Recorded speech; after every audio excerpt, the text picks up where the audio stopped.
Hello everyone. ये है आपकी शॉर्ट में एक्सप्लेनेशन करेंगे हम यूनिट 4 ओलिगोपोली मॉडल की। तो सबसे पहले क्वेश्चन होता है हमारा कि ओलिगोपोली मार्केट है क्या। ओलिगोपोली मार्केट क्या होता है? जिसमें फ्यू सेलर्स होते हैं और फ्यू बट लार्ज फर्म होती है। देखो, कुछ ही फर्म होती है लेकिन वो बड़ी फर्म होती है, कुछ बड़ी फर्में होती हैं और खरीदने वाले बहुत सारे होते हैं। तो ओलिगोपोली मार्केट के लिए आप ले सकते हो जैसे एयरलाइंस। देखो, किसी भी देश में ये नहीं है कि एयरलाइंस की 20-25 एयरलाइंस हो, नहीं। कुछ ही एयरलाइंस होती है, 6 हो सकती है, 7 हो सकती है, 8 हो सकती है। मेनली ओलिगोपोली में 2 से 8 तक की फर्मों को माना जाता है ओलिगोपोली में। तो अब ओलिगोपोली की विशेषता क्या होती है, इसके बाद आप लिखोगे ओलिगोपोली की कैरेक्टरिस्टिक्स क्या होती है। फर्स्ट तो क्या होती है, इसमें प्रोडक्ट डिफरेंशिएशन होता है। सेकंड क्या है, प्राइस मेकिंग पावर होती है ओलिगोपोली के पास। मैं दिखाती हूँ आपको। फर्स्ट क्या है कि प्रोडक्ट डिफरेंशिएशन होता है। ओलिगोपोली के पास प्रोडक्ट डिफरेंशिएशन तो है। किसी की एयरलाइंस का कुछ थोड़ी अलग फैसिलिटी होती है, किसी का डिज़ाइन अलग होता है, किसी की फैसिलिटीज़ अलग होती हैं। नेक्स्ट है प्राइस मेकिंग पावर। देखो, एयरलाइंस के पास प्राइस मेकिंग पावर है। हर कोई एयरलाइन अपना प्राइस बना सकती है, डिसाइड कर सकती है। फिर नेक्स्ट है कि ओलिगोपोली, देखो एयरलाइंस क्या चाहती है, अपने मैक्सिमाइज करना चाहती है रेवेन्यू को, ज़्यादा से ज़्यादा इनकम कमाना चाहती है। लेकिन नेक्स्ट क्या है, ये सबसे इम्पोर्टेंट अजम्पशन है ओलिगोपोली की, इंटरडिपेंडेंस ऑफ फर्म। कि जो फर्में हैं वो एक दूसरे पर डिपेंड करती हैं, एक दूसरे पर निर्भर करती है। ये किस तरह से है निर्भर देखो, कोई भी एयरलाइंस है वो एक दूसरे पर निर्भर तो करती हैं। देखो, अगर एक एयरलाइंस ने क्या किया, अपने प्राइसेस को बढ़ा दिया, तो उसका इफेक्ट दूसरी एयरलाइंस पे भी जाता है। देखो, प्राइस बढ़ाने से, क्योंकि देखो अगर प्राइस बढ़ाने के बाद भी उसके कस्टमर बढ़े हुए हैं, फिर भी कस्टमर उसके कम नहीं हुए, तो उसके लिए तो प्रॉफिटेबल है, वो तो ज़्यादा इनकम कमाएगा। अगर प्राइस बढ़ाने से कस्टमर कम हो गए तो दूसरों के लिए प्रॉफिटेबल है, क्योंकि उनके कस्टमर बढ़ जाएंगे। तो इसलिए ओलिगोपोली मार्केट में कोई भी फर्म जो भी डिसीजन लेती है वो दूसरी फर्म्स को भी इफेक्ट करता है। फिर नेक्स्ट है कि इसमें हाई बैरियर्स टू एंट्री है। ओलिगोपोली मार्केट में बैरियर्स क्यों है, क्योंकि देखो कुछ बड़ी फर्में होती हैं। अगर कोई नॉर्मली पर्सन सोचे कि एयरलाइन से परेशान होगी कि मैं तो अपना खुद की एयरलाइंस चलाऊँगा, इतना इजी नहीं होता है, क्योंकि बहुत सारे इन्वेस्टमेंट चाहिए, आपको नॉलेज होनी चाहिए, बहुत सारी बैरियर्स होती है। यहाँ पर मेन बैरियर होता है क्योंकि कुछ और बड़ी फर्में होती है, आपको एक बड़ी फर्म बनाने के लिए टाइम लगता है और पैसा भी लगता है, इसलिए यहाँ पर एंट्री करना इस मार्केट में थोड़ा डिफिकल्ट रहता है। फिर ये नेक्स्ट लाइन है कि कुछ ही सेलर होते हैं और खरीदने वाले तो बहुत सारे होते हैं। नेक्स्ट है प्राइस रिजिडिटी। प्राइस रिजिडिटी का मतलब होता है जब एक फर्म अपने प्राइसेस को कम करती है। ठीक है, देखो जब भी हमारा लॉ ऑफ डिमांड क्या कहता है कि प्राइसेस कम हो जाते हैं तो क्वांटिटी डिमांडेड बढ़ जाती, मतलब डिमांड बढ़ जाती है। लेकिन प्राइस रिजिडिटी में है, जब एक फर्म अपने प्राइसेस को कम करती है उसके बाद भी वह श्योर नहीं होती है कि उसके डिमांड बढ़ेगी, क्योंकि उसके राइवल्स भी प्राइस को कम कर देते हैं। विस्तारा ने अपनी टिकटों के प्राइसेस कम कर दिए।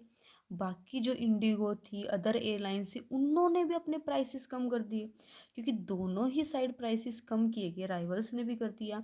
तो क्या हम कह सकते कि विस्तारा के कस्टमर बढ़ जाएगी क्योंकि अदर फ्लाइट्स ने भी अपने ऑफर्स दिए हैं या फिर प्राइसेस कम कर दिए? तो नहीं बढ़ेगी।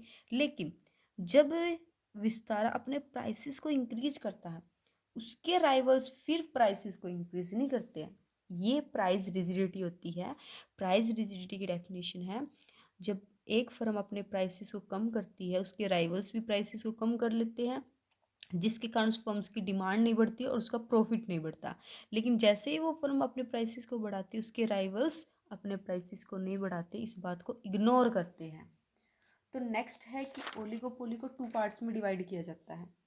2 तरह की ओलिगोपोली होती है, एक होती है कोलिजिव ओलिगोपोली, एक होती है आपकी नॉन कोलिजिव ओलिगोपोली। ये आपकी पूरी 4th यूनिट है। अगर आप 4th यूनिट में जस्ट कोलिजिव ओलिगोपोली भी कर लेते तो आपका 16 मार्क्स का क्वेश्चन अटेम्प्ट हो जाएगा।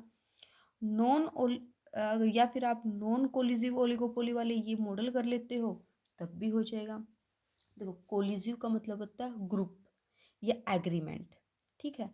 आप एक एग्रीमेंट या ग्रुप बनाकर आप एक समझौता कर लेते हो। जब ये सारी एयरलाइंस मिलकर एक समझौता कर लेती हैं कि चलो हम सभी समझौता कर लेते हैं, आपस में एग्रीमेंट कर लिया कि हम आप सभी एग्रीमेंट करते हुए साथ में सभी प्राइस बढ़ाएंगे, साथ में सभी प्राइस को कम करेंगे, कस्टमर्स को सिर्फ इतनी फैसिलिटी देने वाले हैं, इस बात का भी चार्जेस लेने वाले हैं। अगर एयरलाइन में टेकअप होने के बाद अगर कस्टमर्स पानी मांगता है तो पानी के भी पैसे चार्ज करने वाले, कॉफ़ी के भी करने वाले हैं, अदर थिंग्स सो एक्सेट्रा। तो इस तरह से कोलिजिव बना लेते हैं, मतलब एक ग्रुप बना लेते हैं, जैसे ओपेक करता है। ओपेक भी आ सकता है इसमें, बड़ा अच्छा एग्जाम्पल रहेगा। तो जो एक ग्रुप बना के सारे डिसीजन ग्रुप के बेसिस पे लेते हैं, ठीक है। नॉन कोलिजिव में क्या होता है, कोई ग्रुप नहीं बनाता, सभी फर्में अपने इंडिविजुअल लेवल पर डिसीजन लेती है। सभी फर्में अपने आप ही अपने प्राइस को कम या ज़्यादा करना है, किस बात की कस्टमर को फैसिलिटी देनी है, किस फैसिलिटी के लिए चार्ज करना, अपने इंडिविजुअल लेवल पे डिसाइड करते हैं। सब अपना अपना यहाँ पर गेम खेलते हैं। यहाँ पर जो गेम खेला जाता है सभी मिलकर खेलते हैं, यहाँ पर अपना इंडिविजुअल बेसिस पे गेम खेलते हैं। नेक्स्ट है कोलिजिव ओलिगोपोली को हम 2 पार्ट्स में डिवाइड कर सकते हैं, कार्टल्स में और प्राइस लीडरशिप में। तो अब आपका क्वेश्चन या तो कार्टल से आएगा कि कार्टल से आप क्या समझते हो, या आपका 16 मार्क का क्वेश्चन आने वाला प्राइस लीडरशिप से। ठीक है, एक ये 16 मार्क का क्वेश्चन है और एक ये 16 मार्क्स का क्वेश्चन है। ये दो ही क्वेश्चन है आपके इसमें से अगर आप कोलिजिव में से करते हो। तो पहले कार्टल्स में बात करते हैं। तो कार्टल्स में आपका आता है परफेक्ट कार्टल्स और market sharing cartels. Perfect cartels का मतलब देखो, परफेक्ट है ये बड़ा टाइट कार्टल्स होता है। आप इस कार्टल में बहुत सारी बाउंडेशन होती है, आप बिना ग्रुप्स की मतलब प्राइस क्वांटिटी सब कुछ ग्रुप के द्वारा डिसाइड किया, ये बड़ा टाइट कार्टल होता है। कार्टल क्या होता है, एक एग्रीमेंट ही होता है। ये भी एग्रीमेंट है, ये भी एक एग्रीमेंट ही है। कार्टल्स क्या होता है, जब हम ग्रुप बना लेते हैं, एग्रीमेंट कर लेते हैं, तो परफेक्ट कार्टल में क्या, परफेक्ट ग्रुप है, साथ चलेंगे, साथ बैठने वाले, साथ खाने वाले हैं, हर एक काम साथ करने वाले, कोई भी ग्रुप से अलग होकर नहीं कर सकता। मार्केट शेयरिंग में क्या आता है, मार्केट शेयरिंग कार्टल्स में कि आपको थोड़ी छूट दे दी जाती है। मार्केट शेयरिंग कार्टल्स में क्या होता है, आपको थोड़ी छूट दे दी जाती है, चलो साथ बैठ जाते हैं, साथ खा लेते हैं, लेकिन आपको कहीं जाना तो आप इंडिविजुअल बेसिस पे जा सकते हो, इस तरह से। यहाँ पर मेनली बात है छूट देने का, कि आपको थोड़ी सी प्राइस में या आउटपुट में छूट दे दी जाती है।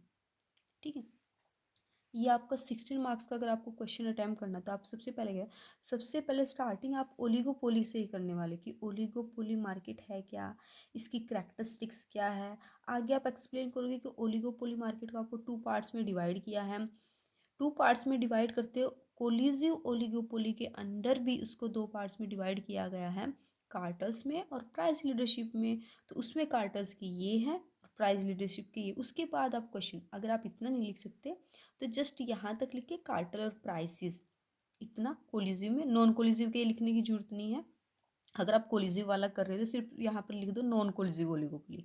उसके बाद इसको एक्सप्लेन कर दो, क्योंकि इसमें डायग्राम है हमारे, तो उससे हो जाता है। इसमें क्या है, 2 फॉर्म्स ऑफ कार्टल्स होती है। एक तो क्या होती है, cartels aiming at joint profit maximization, कि कार्टल्स का एम होता है कि वो जॉइंटली सभी मिलकर अपने प्रॉफिट को मैक्सिमाइज करें। सेकंड होता है कि एक मार्केट शेयरिंग कार्टल, ये सेकंड वाला मार्केट शेयरिंग कार्टल्स। तो इस तरह से आपको अच्छा क्वेश्चन अटैम्प्ट होगा। नेक्स्ट हम करने वाले प्राइस लीडरशिप। तो अब कोलिजिव एक ग्रुप बना, एक एग्रीमेंट बना, तो ये प्राइस लीडरशिप करते हैं। प्राइस लीडरशिप करते हैं मतलब एक अपना लीडर चुन लेते हैं, वो लीडर प्राइस को डिसाइड करता है। वो लीडर कहेगा कि आपको ये प्राइसेस रखने हैं, आपको प्राइसेस को अब कम करना है, अब बढ़ाना है, उस लीडर की ही बात को मानते हैं। तो ये लीडर भी 3 तरह के होते हैं आपके। फर्स्ट है प्राइस लीडरशिप बाय अ लो कॉस्ट फर्म। सबसे पहले क्या है कि आप अपने लीडर उस फर्म को बनाए जो लो कॉस्ट फर्म है, मतलब जिसको सामान बनाने में कम लागत आती है। लो कॉस्ट फर्म देखो, सेम कपड़े सभी बनाते हैं, लेकिन कुछ देखो ब्रांडेड कपड़ों के इतने पैसे क्यों होते हैं, हम कह सकते हैं हाँ भाई कुछ क्वालिटी होती है, लेकिन कुछ लोकल कपड़ों की क्वालिटी भी अच्छी होती है, और लोकल कपड़े सस्ते मिलते हैं, वो लो कॉस्ट में बन जाते हैं। तो इस तरह से कुछ जो फर्म लो कॉस्ट फर्म होती है, अगर हम उसका अपना लीडर बनाए, देखो उसकी तो कॉस्ट कम है, तो वो अपनी कम कॉस्ट को देखते हुए प्राइसेस को डिसाइड करेगी। Price leadership. तो इससे क्या होगा, कुछ फर्में जिनकी कॉस्ट ज़्यादा है उसी चीज़ को बनाने में, तो उनके लिए जो प्राइस वो डिसाइड करेगी, उस प्राइस पर अगर वो अपने सामान को बेचते हैं तो उनके लिए तो प्रॉफिटेबल नहीं होगा। तो ये भी एक अच्छा लीडर नहीं होगा। नेक्स्ट है एक लार्ज डोमिनेंट फर्म, एक बड़ी डोमिनेंट फर्म। जो ये फर्म है, कुछ फर्में लिए हैं हमने ग्रुप के अंदर को ओलिगोपोली में, उसमें हम उस फर्म को लेते हैं जो एक लार्ज डोमिनेंट फर्म है, मतलब एक बड़ी फर्म है, काफ़ी बड़ी फर्म है। बाकी सभी छोटी फर्में हैं लेकिन ये एक काफ़ी बड़ी फर्म है, तो हम इसको चुनते। देखो एक बड़ी फर्म है तो इसकी कॉस्ट भी ज़्यादा होगी, इसके खर्चे भी ज़्यादा होंगे, क्योंकि एक बड़ी बड़ी फर्म के साथ वो फैसिलिटीज़ भी देते हैं, उनके अदर एक्सपेंसेस भी ज़्यादा होते हैं। एक छोटी फर्म है जहाँ पर लोकल्स काम करते हैं, लेकिन बड़ी फर्म्स है जहाँ पर उन्होंने बड़े टेक्नीशियंस हायर कर रखे हैं, जिन्होंने बीटेक एमटेक कर रखी है, तो उनको सैलरी हाई देनी पड़ती है। तो इसी बात को ध्यान में रखते हुए ये काफ़ी ज़्यादा प्राइसेस चार्ज करेगा। ये अपनी गुड्स के प्राइसेस, ये मतलब सभी के लिए प्राइसेस हाई चार्ज करेगा। देखो हाई प्राइसेस पे हम एक बड़ी फर्म की तो चीज़ें खरीद लेंगे क्योंकि इसका तो नाम भी होगा बड़ी फर्म है, लेकिन ये छोटी फर्में हैं, इनकी चीज़ों को नहीं खरीद पाएगी।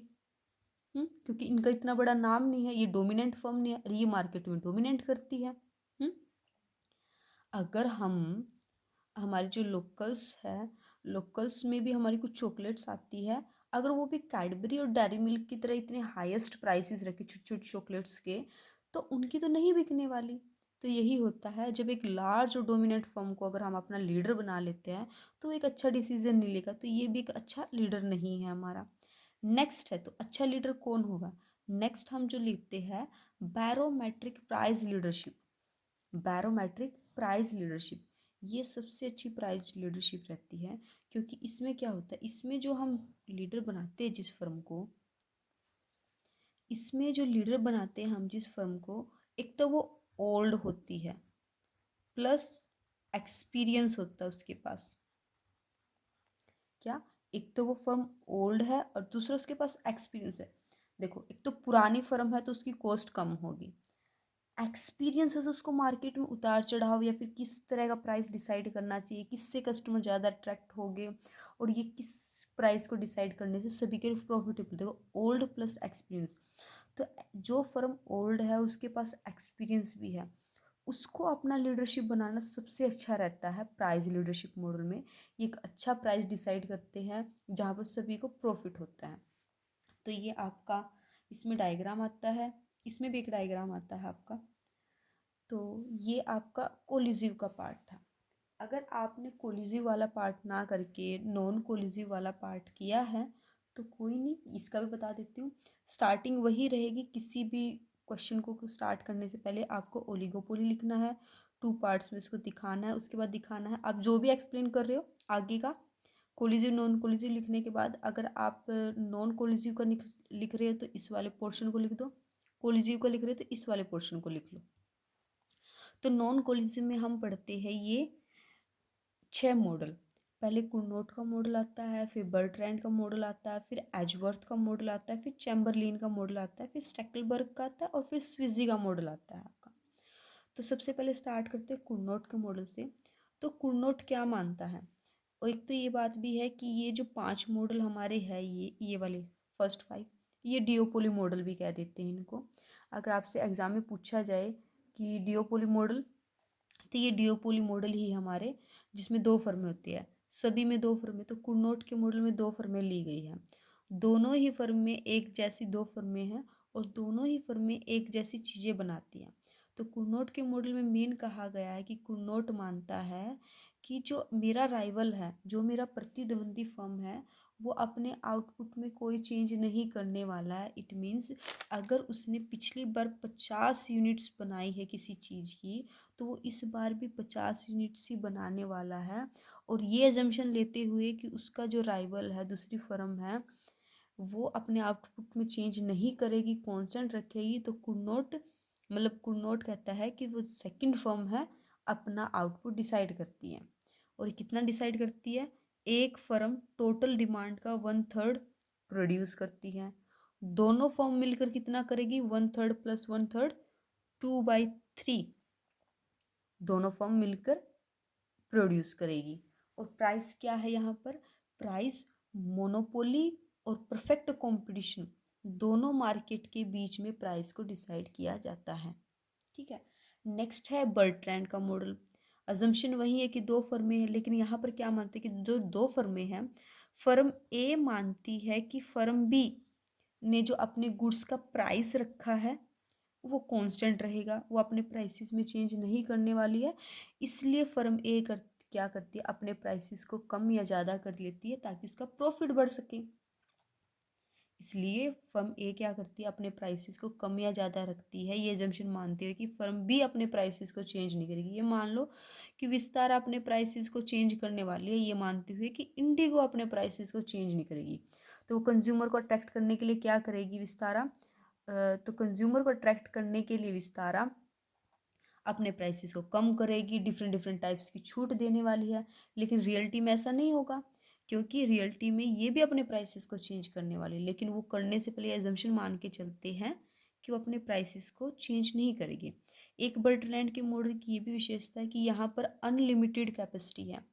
मतलब प्रोडक्शन करने के लिए आपके पास अनलिमिटेड कैपेसिटी, आप कितना ही प्रोडक्शन कर सकते हो, आपकी कैपेसिटी पर कोई लिमिट नहीं है।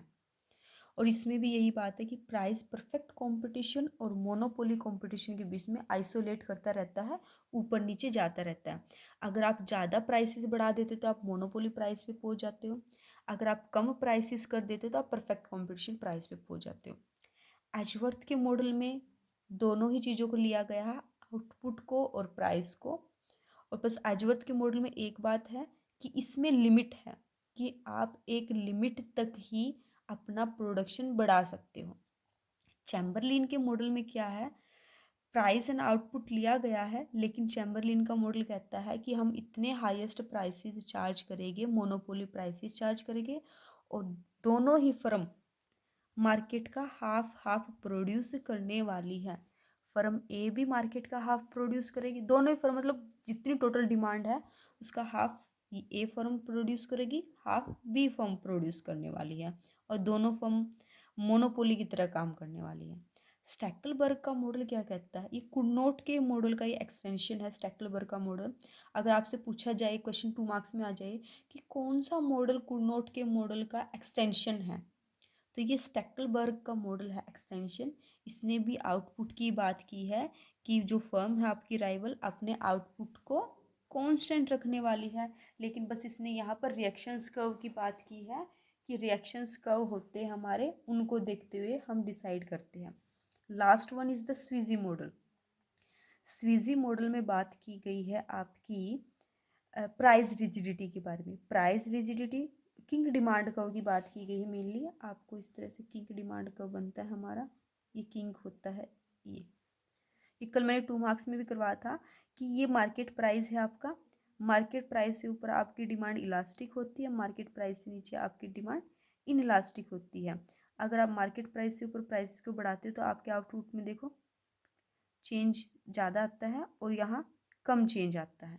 इस तरह से स्विजी के में किंग डिमांड का पढ़ते हो आप कि प्राइस रिजिडिटी की बात करते हैं कि प्राइसेस को जब हम बढ़ा देते हैं तो हमारे राइवल्स इस बात को फॉलो नहीं करते, लेकिन प्राइसेस को कम कर देते हैं हमारे राइवल्स इस बात को फॉलो करते हैं। आज के लिए इतना ही। Thank you.